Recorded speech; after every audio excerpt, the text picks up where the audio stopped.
for about a week now. And let me just quickly, hey, welcome to the show today, Tyler. Thank you so much, as always. Glad to be have you here. I think you're going to stay with me today too. I think we may have figured out this technology thing. I think we've got my internet fixed. I'm so grateful. But Tyler is an investor. He's a very successful real estate investor. He focuses mainly in the Atlanta area, but he's all over the nation, nationwide, in fact. And he is a Georgia real estate agent and a hard money lender. And today, on Friday's segment of On the Real, we are focusing on the hard money. How do you get the money for your flip and your rehab, to purchase your house, all of that stuff that I don't know anything about, but Tyler's the expert, and I'm super grateful to have him here. The name of his company is Your Flip Funding, and he is an expert in everything lending and negotiating and having to do with investments. So again, Tyler, welcome to today's show. Thank you so much. So what we're going to talk about today is we are in a weird economy right now. Yep. We've got the quarantine, the COVID-19. We're under quarantine, but thankfully, the real estate industry is considered essential. And so we had a show a few days ago about, what should you be doing if you're an investor? You want to go back and watch that live video. But who's still lending in the middle of all this chaos, Tyler? Yeah, so it's not very many. So right now lending, so I won't mention names just for everybody's sake, but I've talked to, I've been saying 24 different lenders in the last week. It might be 3 or 4 dozen now.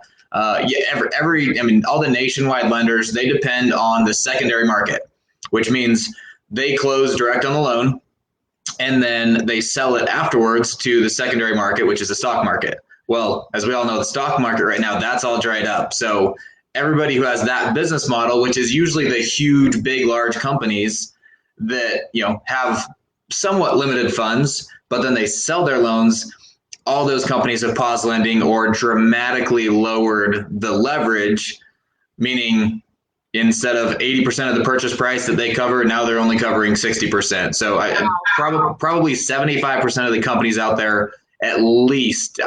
I actually have to say more than that, because I've tried to find a couple of investors in unique areas. In Atlanta, I'm totally good. I've got everything set up.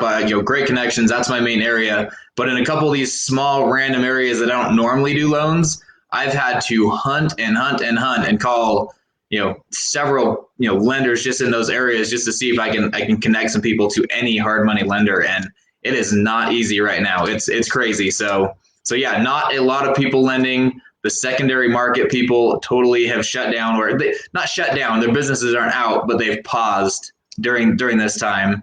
And then you have a few of the little guys that are really using their own money right now that don't sell their loans. Little guys are doing great. They're loving this because they're getting more business, more loans than they usually do, because everybody's looking for that lender. So it's a fun time to be in it, and it's a fun time to be one of the little guys. Okay, I got you. So that's good to know. You said you really focus in the Atlanta area, and you've got some programs with your flip funding that are normally absolutely incredible. Tell us a little bit about what you can normally do in Atlanta. Yeah, so normally I can actually offer 100% financing. What 100% financing means, that means 100% of the purchase price and 100% of the rehab, up to 70% of the ARV. Now, right now, that's not the case. So as of about a week and a half, 2 weeks ago, just like everybody else, we have lowered leverage. I don't know of anybody that hasn't lowered their leverage. Actually, I take that back. I know of one company, but they already didn't have the best anyway, but they've stayed, but just a caveat. But anyway, so I used to have 100% of the purchase price, 100% of the rehab, which frankly, it knocked most people out of the park. So I'd worked with a lot of new investors who maybe didn't have a ton of funds to start out with a down payment. They loved it. Well, now we are down to 90% and 90%. Wow, that's still incredible. to be honest, that's really where the top of the market usually is. That's usually that, usually that's what people expect to get as a best case scenario. So still happy that we can be there, have a couple different programs. There's different, some people are like, oh, they want me to just answer like an email. It's really a conversation with everybody. There are several variables that, that depend on how to structure that. So anyway, 90% of the purchase price, 90% of the rehab. And, I wish we could do that 100%. Hopefully we get that back really quick, but we've got to see what happens here over the next few weeks. Maybe a month or two. Yeah. And one of the things that we talked about in one of our other interviews is that now we should be able to get a better deal anyway. Absolutely.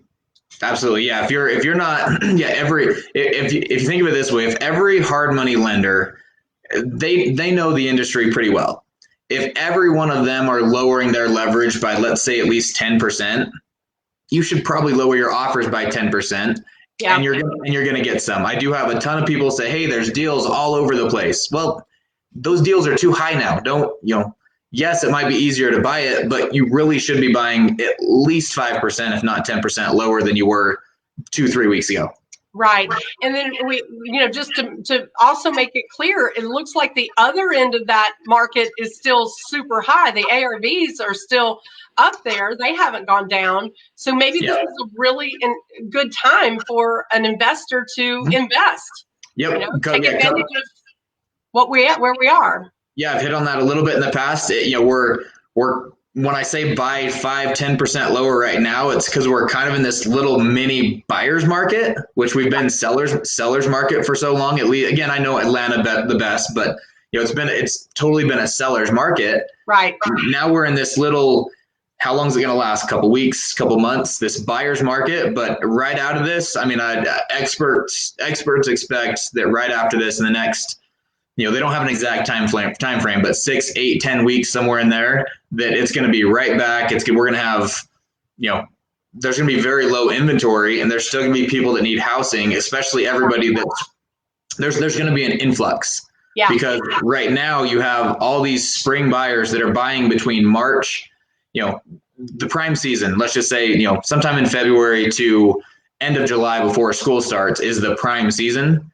Well, that's usually busy, but now that might be crunched into this tiny little 2-month, month and a half window. So I do think we're going to have a big influx of people that are buying during that time. So it is a great time. Hopefully that continues after that as well. Some people expect the fall to be busier than last fall, which is usually not the prime time to sell a house just because it's kind of delayed, but we'll all see. But yeah, absolutely. Buyer's market right now for a couple weeks, couple months, we'll see. We're headed right back into a seller's market, in my opinion. So great information, Tyler. And I know that you do your research. As you said, you've been calling other hard money lenders to see what they're offering, see if they're even lending. Before we get into, what we'll call the scammers, the ones that are out there to, burn us. When you were a new investor, and you were searching for hard money, I was actually kind of right there at the cusp of when you were doing that. We had become friends and business partners on some projects, and I saw you calling not one but 100 hard money lenders a couple years ago to make a decision of who you're going to actually use. Tell the listening audience, the investors, what's your criteria? What were you looking for? What were some of your top questions that you were asking?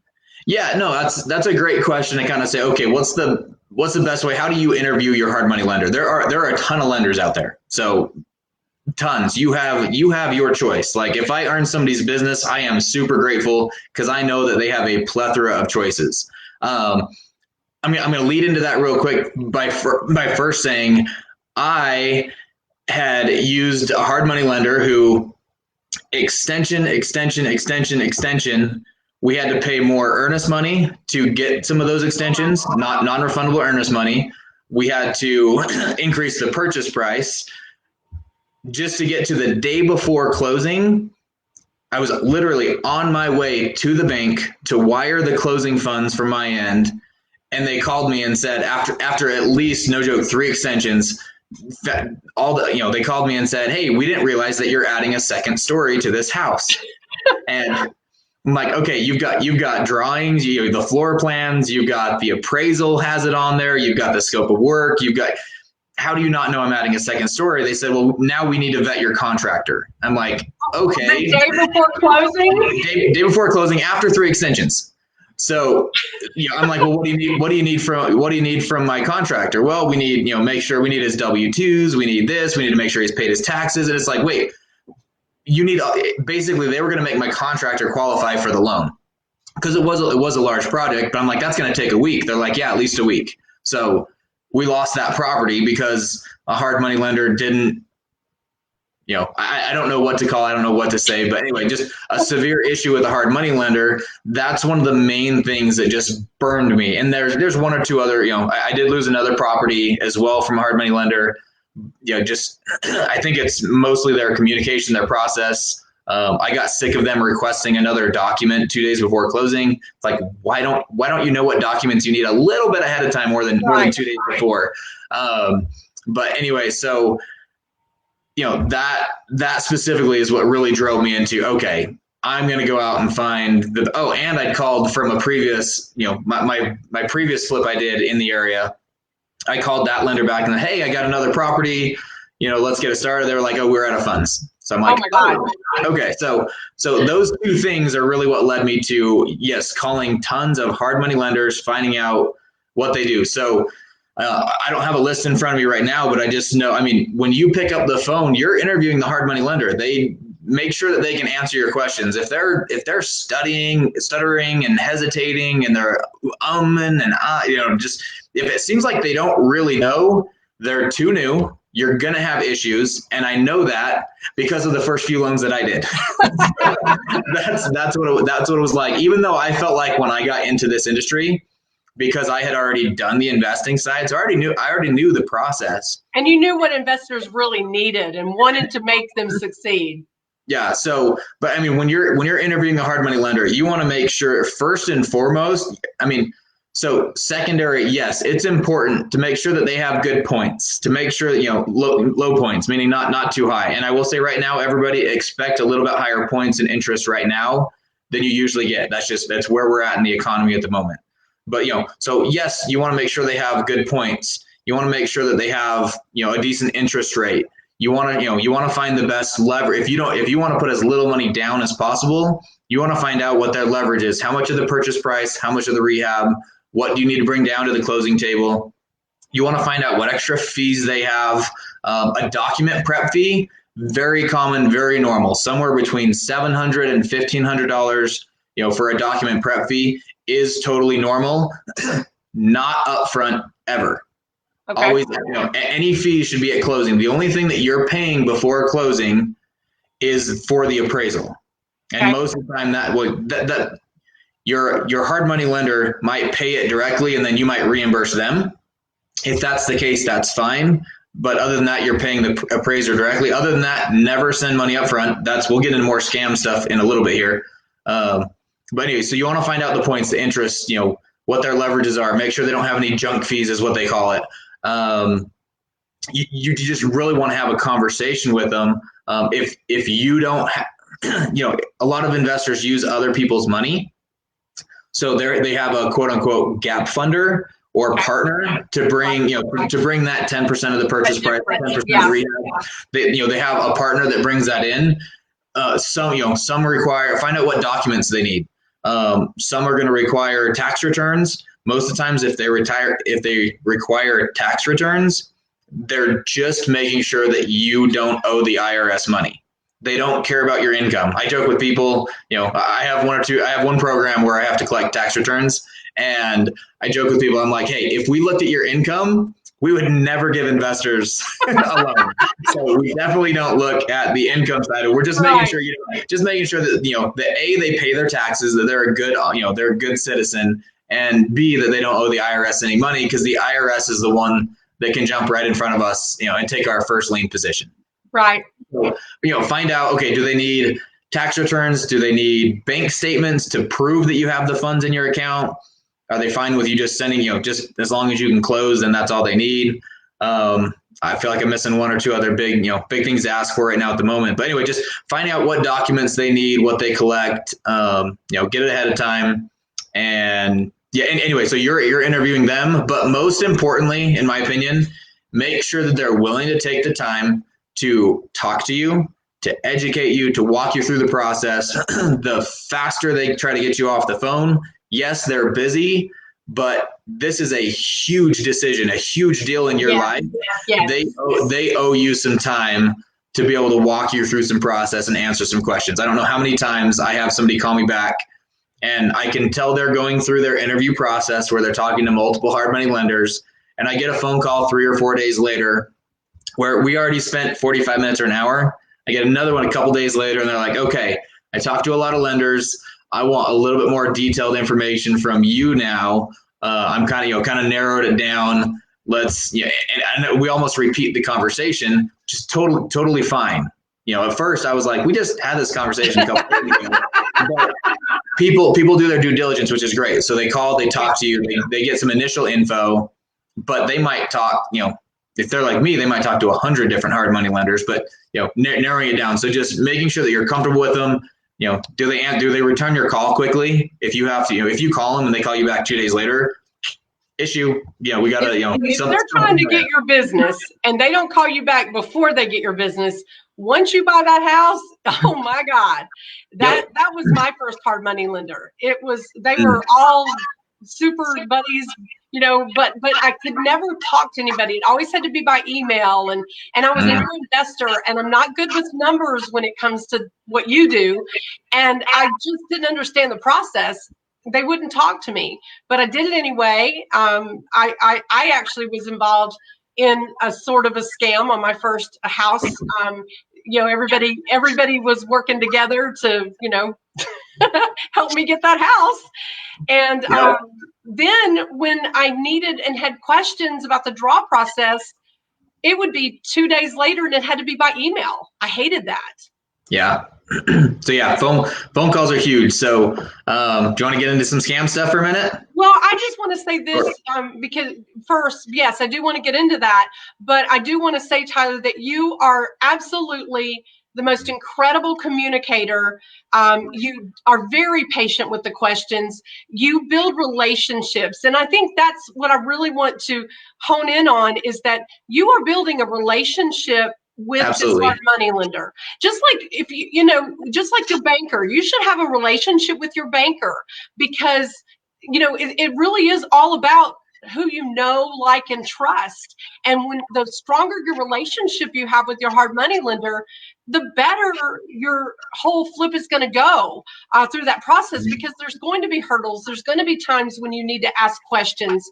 And I just want to encourage people that are listening to today's video to give Tyler the opportunity to talk to him and ask those questions, and really just, he loves to educate. He loves to feel like he's helping people. And both of us, both Tyler and myself, are really dedicated to helping new investors or any investor not fall into some of the same traps that we fell into along the way. But yeah, let's talk about those scammers. How do you recognize, what's the red flags, Tyler? Yeah. All right. So some red flags with red flags. So first and foremost, kind of like we just talked, get on the phone. If you can't get somebody on the phone, huge issue. So first and foremost, scammers do not want to talk to you. There's a few of them who are kind of smooth talkers that will, there are a couple, so it's not the only thing, but if you can't get them on the phone, there's an issue. If you get on the phone, in my experience, and they're always breaking, it's always breaking up and cutting out, they're probably scamming you from another country. Wow. No, I'm not saying I've never had a phone issue. However, it just, in general, if you can't get them, if they're calling you back from, multiple different numbers, I have a business line and I have my cell phone number. Like that's all you're going to be.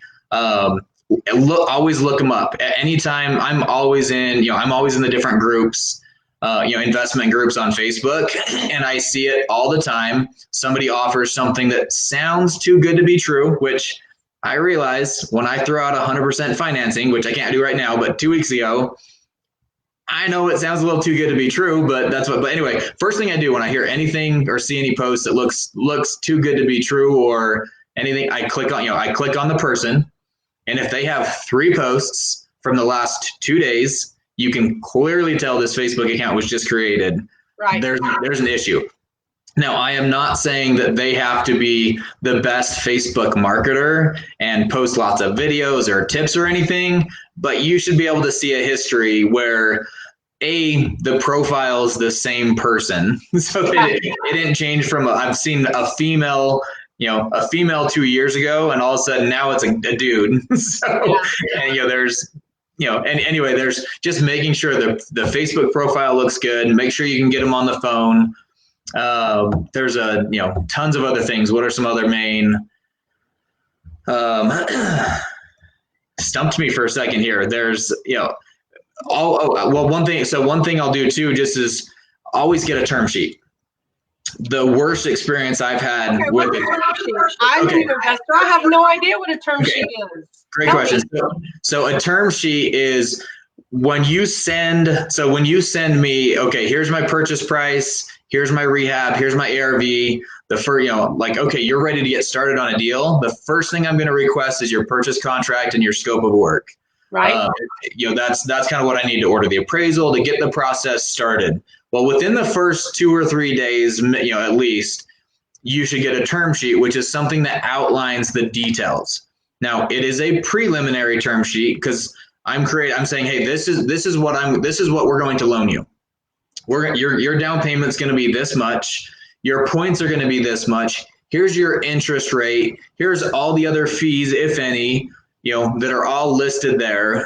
The worst experience I had was I worked with a lender who had 2 points all over their website. I had talked to them at least 10 times. They've told me it's 2 points, which if you don't know what a point is 1% of the loan amount. It's just a fee right up front. Very common. I used to say never pay more than 3 points. Right now in the market, you're going to pay up to 5. Just, right now in this unique little pocket. But anyway, so 2 points. I'm like, hey, I'm an experienced investor. I'm not paying more than 2 points. She was like, hey, that's great. 2 points. That's what we charge all the time. Extension, pay more earnest money, non-refundable. Another extension, increase the purchase price. Finally get to the day before closing, which is usually when you get the settlement statement. That's why a lot of things happen the day before closing. Right. Settlement statement from the title or the closing attorney. And it showed 5.5 points on that settlement statement. And I called the lender and I said, what the heck is going on? This shows 5.5 points. You said 2. She said, I charge 2 points, but my quote unquote money partners, they also charge points. So I went and I looked for a term sheet. I was experienced. I should have known better. So you did not get the term sheet. I went and looked everywhere. I did not have a term sheet. I pulled up her website and of course it showed 2 points.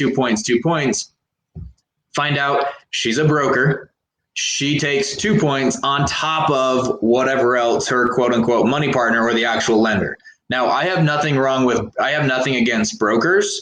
I have one company that I essentially have a franchise with. So it's not a complete direct loan, but it's direct. I can take it from start to finish, which is fantastic.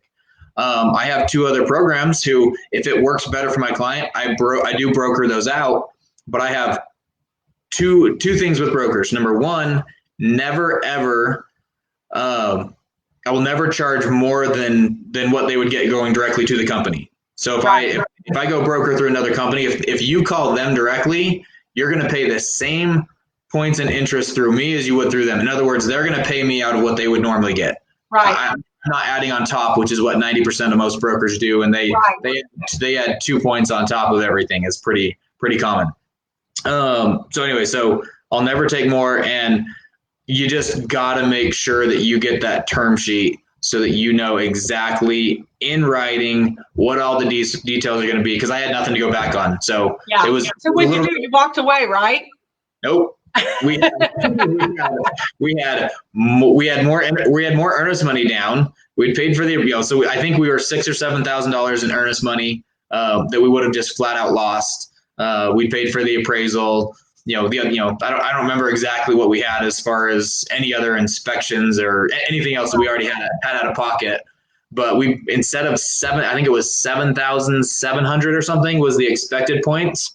We paid just under 21,000 in points, which is totally out of pocket. That's not like extra down payment that you get back later. That's just total profit loss. That luckily, it went from a great deal to a decent deal. So we still closed it. We still bought it, so we didn't lose the money. But anyway, that could knock some people right out of the water, though.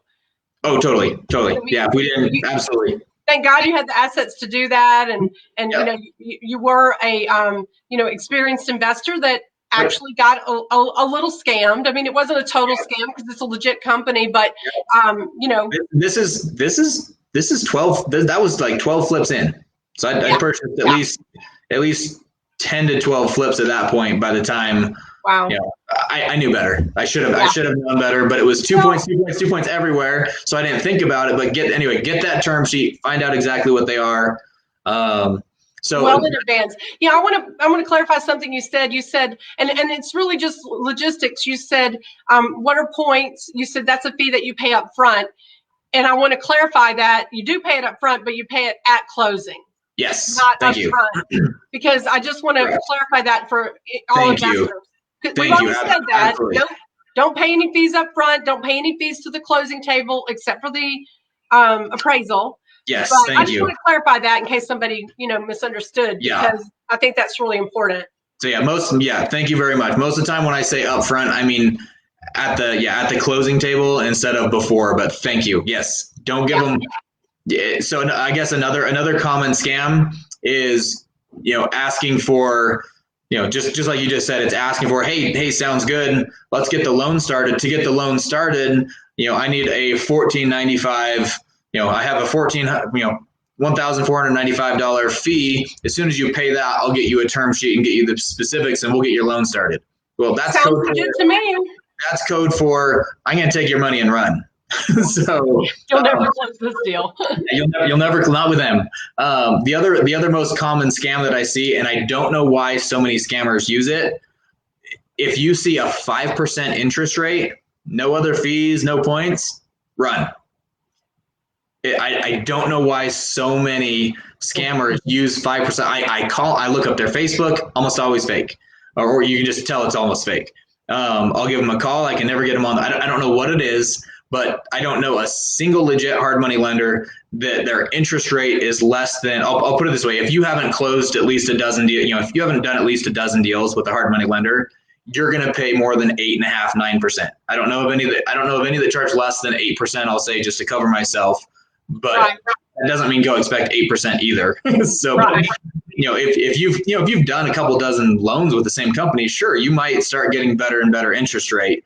But by all means, if it's lower than 8, and honestly, I do have people call me and I'm like, hey, let me know the company name. I'll call them and vet them. If they're legit, great. I'll let you know. I'll give you my opinion at least, and because I know a little bit more of what to ask than the average, the average new investor, the average investor out there that hasn't used hard money a ton. I know what to ask. I know what questions to find out if they're legit or not. You just said something I want, and I love. I had a great thought. Oh, you said, imagine that. You said. Maybe on your 4th, 5th, 6th deal or whatever, you might get a better interest rate. I think there's something to be said about using the same hard money lender multiple times. And because of that. And, do all of your loans go really smoothly? None of them did, right? Come on, you're making me admit to everybody that loans don't go perfectly smooth. It's called on the real. It's real talk. It's like real life.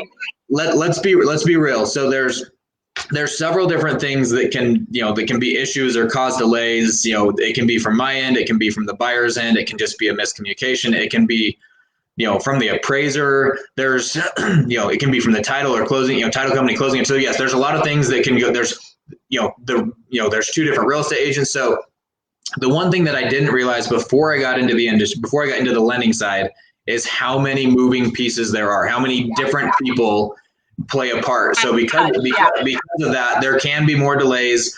It doesn't always go perfect. I will say this: your first one with a single lender, the first one with that lender is always the hardest. After your first one, they've got your documents, they know your credit, they know your background. You've gone through the process. You guys know each other. So the first one, some people are like, man, this is just a pain in the butt. I do not want to, because I'm gonna go to this guy next. Yeah, they want to. But the second one is always easier. Now, if you had just a crazy disaster experience, maybe you should go look for another one. But I will say the second one is always easier as well than the first one. The first one's always the hardest to get through and get the purchase. After that, the process. They have your main documents, so it's so much smoother, so much easier. After the first one. And sometimes you jump from from the frying pan into the fire. I mean, you think, oh, this was hard, oh, this next one's going to be easier, but it's usually not, because you're starting over, starting fresh, you're building a new relationship. And I'm just really sharing that because I think a lot of times, I know you do incredible work, incredible customer service. I know how much you agonize when something happens that's completely out of your control, whether it's from the buyer, your client, or the company itself. I know it frustrates you, and I know how hard you work to help your investors, your clients, close their deals and do it right. You take pride in what you do, and you've been an investor. The best, I will say probably the best decision that one of the best decisions that I've done is, at first when I started in this, I wanted to be the go-to. I wanted to do it all. I didn't want my clients to have to deal with anybody else. Kind of a small feel, not you're calling a corporation, you're going to get a different person on the phone every time. I want, but now I've turned it into, I'm the go-to. I'll educate you, I'll inform you, I'll give you all the, I'll answer all of your questions. But I do have people now. I do have an assistant that helps with all the documents, collecting the documents, doing the paperwork, which is great because it's really freed me up to be able to return phone calls faster, to be able to spend an hour on the phone with somebody, compared to 2 or 3 months ago, or if you did a loan past 2 months ago, or in the past for me. I'd be on the phone. I'd be like, hey, I've got a closing. I've got to go send these 2 documents that the title company just requested. And, anyway, just scattering back and forth. But now I do have somebody handling the paperwork. Obviously I still have my eyes on all of it, so I can still see it. But, the loans, that does help the loans to go a lot smoother too. Because I don't have to. I'm not the paperwork guy. No, you're the people person. You're the person that educates and makes us feel good about what we're doing. And educate you. I want to answer your questions. I want to walk you through the process. And the other thing I'll say is what I pride myself in, and I have had several people compliment and say thank you to me, is if there is something if there is a delay or a snag, I like to get ahead of that. The most frustrating thing in the world is when your lender is silent for 3 days and you're like, what the heck is going on? Be fine. But if you call them and they don't call you right back, there's a concern. So anyway. Well, and there's a closing attorney that I absolutely love here in Atlanta. I'm hoping to eventually get her on here. Angie Whidden of Whidden Law. She's amazing. And we've been sitting at the closing table waiting. And she would just go, if they would only communicate with me, I could manage expectations. And she's always saying, we've got to manage expectations. And that's what you do. You manage their expectations. You are very communicative and say, listen, here's what's about to happen. And, it's nothing we can do about it. To me, when I look at a house, because I work on the rehab end of it, right? So when I look at a house and the lights actually turn on, and you turn on that service button and air comes out, and I've seen what it went through to get to that place. It's like a little miracle has just occurred. I don't even know how it happens. It blows me away. And that's probably how you feel about the closing. When you get there and it actually works and everybody signs and money is dispersed, It's cool. And Yeah. let's talk about money that's dispersing, because there is a fraud that happens right before closing or somewhere along the way. Talk about that wire thing. Yeah. Okay. So everybody hears about wire fraud. Most lenders have a little tag at the bottom of theirs that says, "Hey, be careful. Wire fraud, beware, it's real." Lenders have that. Real estate agents have that. Title companies, closing attorneys, they have that. It is unfreaking believably real. So I have had clients send me, thankfully nobody has actually lost their money, but I have had clients say, "Hey, I just sent my money to closing." Anyway, so that they got an email from me from, or actually it came from somebody at the closing attorney or title company. They got an email. They're like, "Wow, they needed that money right then, didn't they?" And they texted me and they're like, "Hey, I got the money sent finally. Sorry for the delay." And I'm like, "Wait, I haven't even told you. I haven't even gotten the exact amount from title yet." They had an email that came from they got a hold of, they hacked somebody's email from the title company, and or closing attorney, or it can be from the lender. It could be they hack anybody's, and then what they do is it's the exact signature. They copy the signature on the email, but just a little itty bitty name right at the top. If you look, it came from a different email address that might be a might be a closing attorney at gmail.com, or just something that's different than the normal. So but it looked real. I probably I might have sent all the details, everything. Had all the details, had everything. It might have even had an exact amount from a preliminary settlement statement that had already been sent out, because they're in somebody's email, so they're getting stuff.